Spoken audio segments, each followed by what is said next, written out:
Buenas, buenas, buenas, gente linda de Avellaneda, Reconquista, norte de Santa Fe y sur de Finlandia y de Grecia. Gracias, gracias por estar y acompañar, es muy importante para nosotros. Bueno, les pregunto, ¿últimamente han tenido el gusto de ver a un científico de cerca? Un horror, imagínense, Alto Soponcio, ver un investigador principal del CONICET acá por las calles del centro, te da algo si lo ves, ¿no? Esa pinta así, el pelo despeinado y revuelto, la calva incipiente, las gafas así de culo de sifón, el guardapolvo blanco hasta acá así abotonado que te ahoga. Bueno, un horror. Encima tiene esa costumbre de trasegar frascos de vidrio con líquidos caliginosos. Sí, mi ciela, se dice caliginosos. Verdes, radiactivos, inflamables, tóxicos, viscosos, los peores, ¿sí? Bueno, créanme o no, esta imagen que les acabo de mostrar, que es un estereotipo exagerado, una caricatura grotesca, de una imagen que ustedes probablemente traían acá antes de entrar a la sala, es un problemón. Es un problemón cultural, social, político, económico, educativo, que es lo que me concierne a mí. Piensen en lo económico, imágenes de este estilo, tan hostiles, tan expulsivas, hacen que la gente vaya abandonando a lo largo del tiempo la posibilidad de disfrute y de participación en la ciencia y que llegado el momento cúlmine deselija las carreras científico-tecnológicas y eso por supuesto tiene impacto negativo en el desarrollo industrial, económico, financiero, tecnológico de los países. Desde el punto de vista educativo es un problema tan grande el de la desilusión de las infancias, niños y niñas, adolescentes y jóvenes frente a la ciencia, que ha venido siendo estudiado desde hace bastante tiempo. Llevamos ya 70 años, yo no tanto, no soy tan viejo, estudiando el tema con cierto cuidado, ¿sí? Desde muchas perspectivas teóricas. El inicio de la preocupación tiene que ver con el fin de la Segunda Guerra Mundial y la inmediata posguerra, en esa guerra fría, en esa escalada entre Estados Unidos y la Rusia soviética. Entonces, desde la antropología, la sociología, la ciencia cognitiva, la educación, la pedagogía, se empieza a estudiar esta imagen con cierto cuidado. Imaginen los antropólogos pensando en el carácter cultural de estas imágenes, de dónde vienen y a dónde van, de dónde han salido. La sociología estudiando de cerca la tribu de los científicos, viviendo con ellos en una isla desierta y compartiendo los cocos, el agua de coco. La ciencia cognitiva que un poco mira cómo está cableado el cerebro para caer en semejantes trampas y dibujar semejantes adefesios. Y desde el punto de vista de educación, en particular la didáctica de las ciencias naturales, que es la disciplina que yo vengo a representar acá, tenemos esto, un artefacto creado en los años 80, la tarea Dibújame a tu científico, ¿sí? Resultados ominosos del test al que fueron sujetos. Debo decirles que van a ser objeto de investigación. Tengo ya un tesista preparadísimo para analizar los 200 dibujos y deprimirse con ellos. Bueno, aquí 6 de los dibujos, agradezco muchísimo, son fantásticos. Bueno, se ve el Calborotas de gafas a full, más explosivo que nunca, neutrónico. Y debo aclarar también que hay otro tipo de dibujos, muchos, mujeres, juventudes, otros contextos, menos batas blancas, pelos más ordenados, ¿sí? Así que tengo un acervo importante de dibujos bien interesante para llevarme a casa. Desde el punto de vista de lo educativo y de este test, tenemos mucho insumo para pensar en al menos 3 preguntas fundacionales, fundamentales. La primera tiene que ver con de dónde salen estas imágenes, por qué están tan instaladas y tan perpetuadas. Eso nos lleva atrás en la historia de la ciencia, al fin del medioevo, al principio del Renacimiento, el famoso alquimista medieval en su laboratorio batisecreto, creando estas pócimas de la vida eterna o para transformar el plomo en oro. Después aparece en el siglo XIX el famoso mad scientist, el científico loco. El paradigma del científico loco es, por supuesto, Victor von Frankenstein, ¿sí? Ese médico medio suizo, medio alemán que crea una criatura de despojos cadavéricos y la activa aparentemente en una tormenta. It's alive, como dice la película. Sí. Esas imágenes se perpetúan a lo largo del siglo XIX y XX y están en todas partes, están en los medios masivos de comunicación, en las redes sociales, en el cine, en las novelas, en los dibujos animados. Los chicos desde chiquitos ven estas imágenes y las perpetúan. Entonces, la preocupación es sobre cómo esto opera en las trayectorias educativas de los pibes. La cuestión sería pensar con teoría sobre en las aulas de ciencias de los distintos niveles educativos, desde el inicial hasta el universitario, cómo a través de la insistencia, con determinados ejemplos, determinadas figuras, imágenes, problemas, preguntas, prácticas de laboratorio, salidas de campo, voces autorizadas, se va instalando cada vez más este tipo de aproximación a la ciencia. Interesantemente, hay que pensar que el dibujito no es un dibujito solo de la persona que hace ciencia y la lleva adelante, del científico o la científica, sino un dibujo de la propia ciencia como actividad. Esta actividad alejada, solitaria, soberbia, estudiosa, poco social, extraña, lejana a nosotros, foránea para nosotros, ¿sí? El mecanismo con el cual probablemente se terminan de instalar estas imágenes distorsivas, ¿sí?, deformadas de la actividad científica y de quienes las llevamos adelante en clase tiene que ver con lo que yo llamo narrativas canónicas.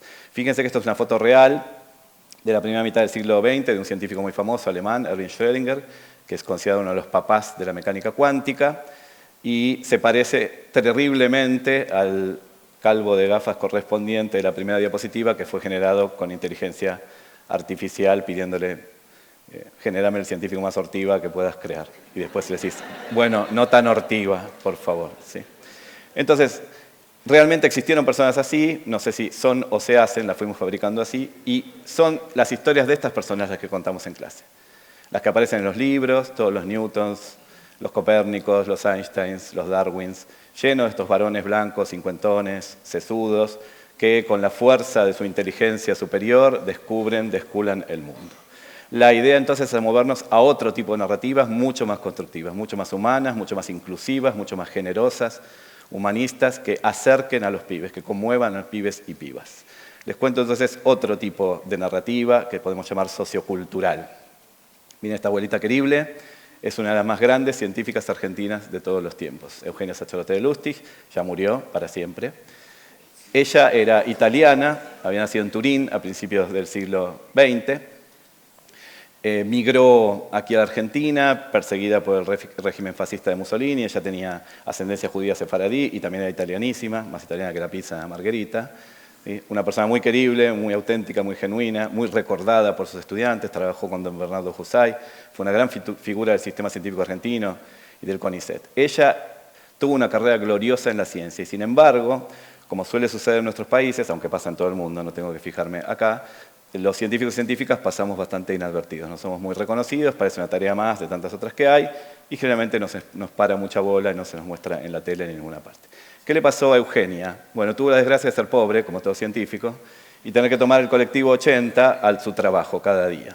Entonces, con gran dificultad, a los 82 años, se trepaba al estribo del colectivo tratando de subir, y el chofer que la llevaba todos los días se dio cuenta de esto y preguntó, usted señora, ¿qué hace? ¿Por qué persiste en subir su trabajosa humanidad al bus?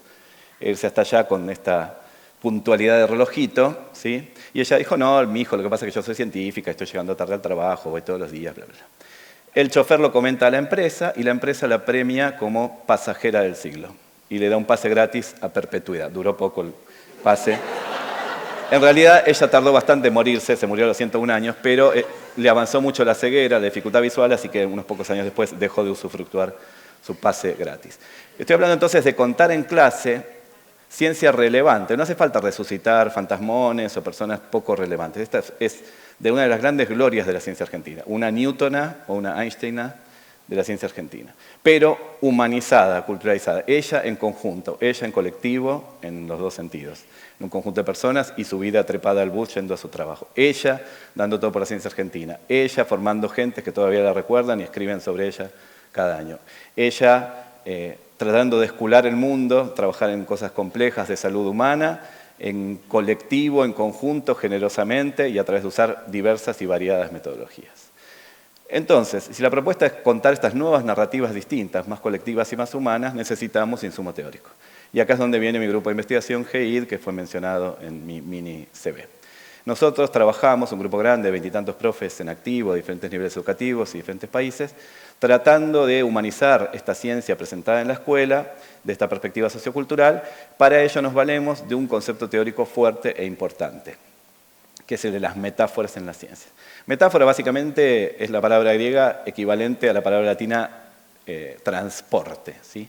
De hecho, en griego moderno, metáfora es la banda esta que te trae las maletas en el aeropuerto o el camión de mudanzas, que se dice metáfora en griego, ¿sí? Alta cultura tienen estos señores. Bueno, la metáfora acá en este contexto es una traslación, un transporte de contenido entre dos dominios, entre dos campos. Uno muy conocido que nosotros dominamos y otro nuevo que queremos iluminar y entender. Entonces transportamos del primero al segundo con la esperanza de que el segundo quede iluminado por esto que sabíamos del primero.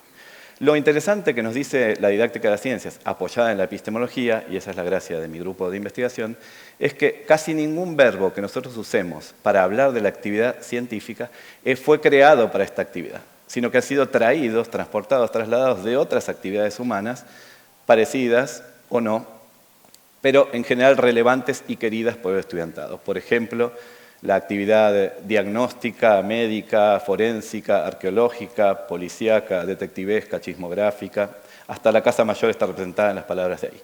Entonces tenemos los clásicos descubrir e inventar, pero también averiguar, pesquisar, inquirir, inventar, investigar, el verbo recercar, que ya no existe en castellano, pero que es research en inglés. Todos estos verbos tienen que ver con otro tipo de actividades. Si uno piensa en inquirir y perquirir, tiene que ver con querer para sí, insistentemente y preguntarse mucho. Y si piensa en indagar, piensa en la caza de jabalíes en España, ¿sí? Son todas actividades, entonces, que análogamente a la ciencia hacen algo de búsqueda con ganas y con profundidad. Me gusta a mí la metáfora de averiguar, ¿sí? Y ahora quiero mostrarles entonces cómo usamos esta idea de las metáforas que invitan a la actividad, invitadoras del estudiantado, que en lugar de mostrar esta actividad superior, alejada y hostil, plantean una ciencia escolar que te llama a meter mano, a participar, a estar activo y atento. Entonces, como me gusta el verbo averiguar, que tiene esto de medio detectivesco, medio forénsico, medio arqueológico, hago con mis estudiantes de diferentes niveles educativos y fuertemente con profes de ciencias naturales en formación inicial, una actividad desde hace varios años que me ha funcionado mucho, que paso a contarles ahora. Recordarán la famosa tragedia de los últimos días de Pompeya, que dio lugar a una novela ultra famosa y varias recreaciones fílmicas, mejores o peores, hay de diversa calidad. ¿Qué pasó?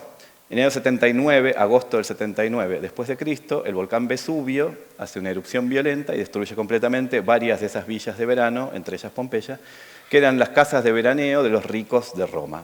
Pompeya queda cerca del actual Nápoles, en el sur de Italia. Y fue destruida, desaparecida de la faz de la tierra en esa erupción cataclísmica. Bueno, uno se puede preguntar, y no soy el primero, es una pregunta arqueológica válida y muy reconocida, muy recorrida, ¿de qué diablos murieron los pompeyanos? ¿Sí? Todos esos que encontraron ahí como plastificados para siempre y te cobran un montón de euros para entrar y mirar los cuerpos. ¿Sí?